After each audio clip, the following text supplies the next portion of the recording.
Bismillahirrahmanirrahim. Assalamu alaikum dear students. My name is Aisha Salim. I hope you all are fine and doing well.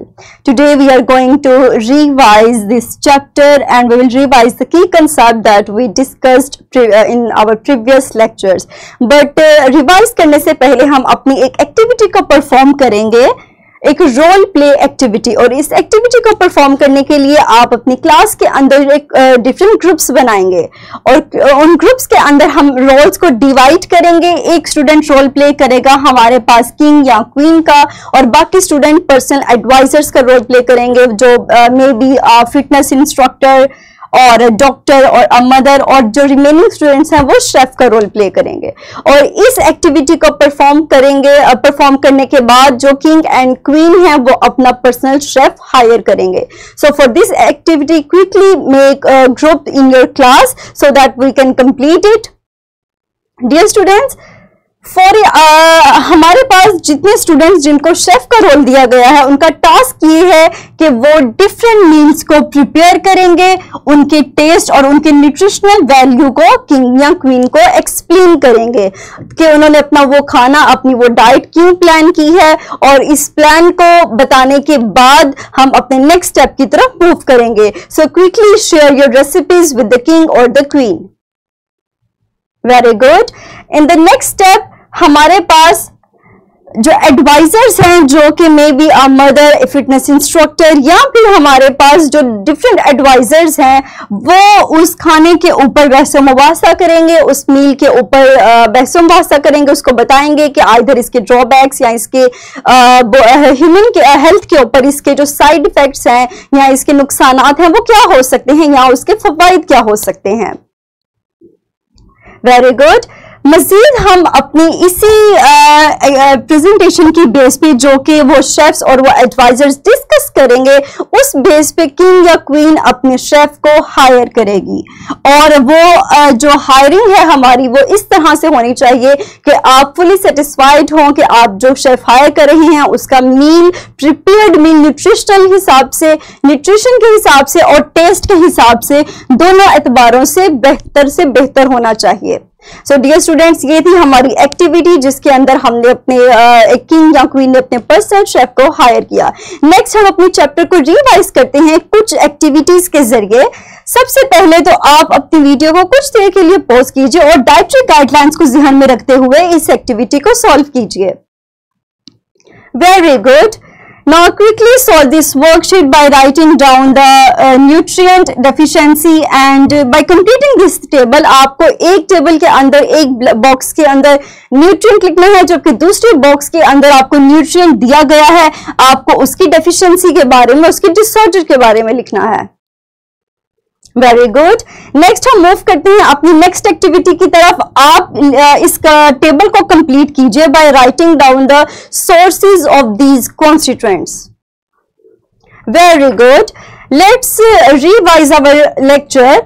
Dear students, हमने balance diet के बारे में पढ़ा जिसमें हमने different constituents को study किया और उन कॉन्स्टिट्यूएंट्स को हमने डिवाइड किया डिफरेंट न्यूट्रिएंट्स के अंदर। हमने कहा कि कुछ मैक्रोन्यूट्रिएंट्स हैं जबकि कुछ माइक्रोन्यूट्रिएंट्स हैं।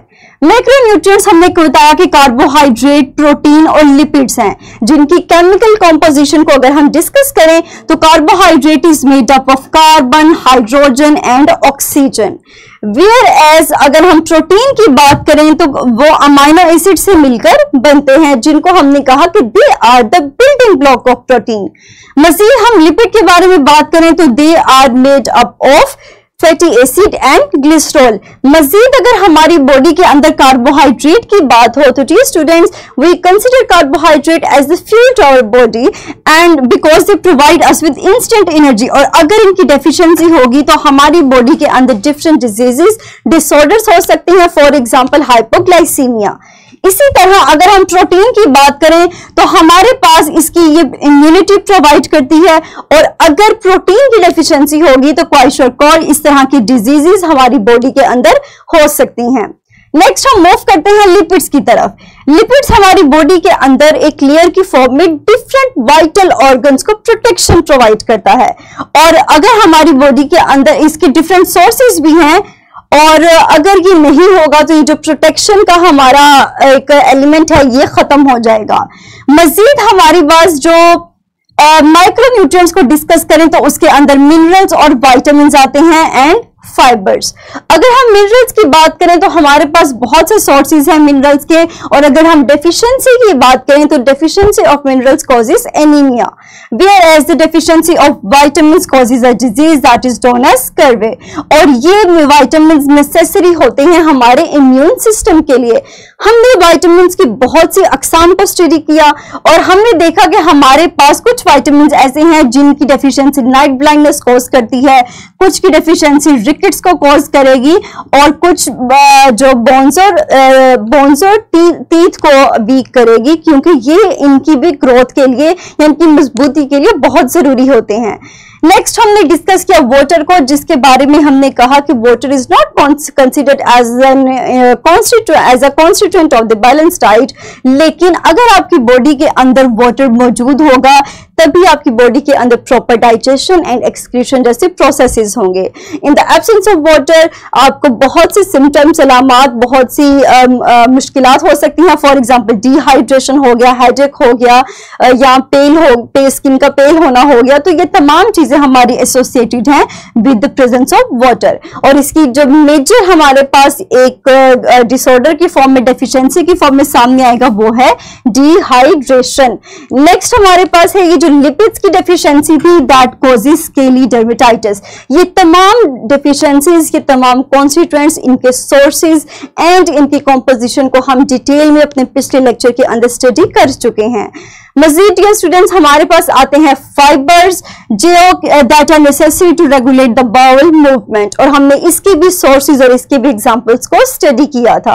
नेक्स्ट हमारे पास मिनरल्स में हमने आयरन कंटेनिंग और कैल्शियम कंटेनिंग मिनरल्स को स्टडी किया था। अगर आयरन कंटेनिंग की बात करें तो हमारे पास एनीमिया जैसी डेफिशिएंसी होगी, लेकिन अगर हम कैल्शियम कंटेनिंग मिनरल्स की बात करें तो हमारे पास ऑस्टियोपोरोसिस जैसी बीमारियां होंगी।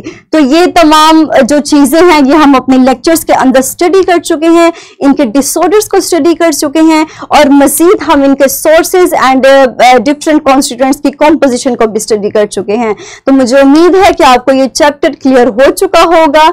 मजीद डियर स्टूडेंट्स हम अपने ये that's all about today's lecture. In next lecture we will start the chapter number 4 that is about human digestive system.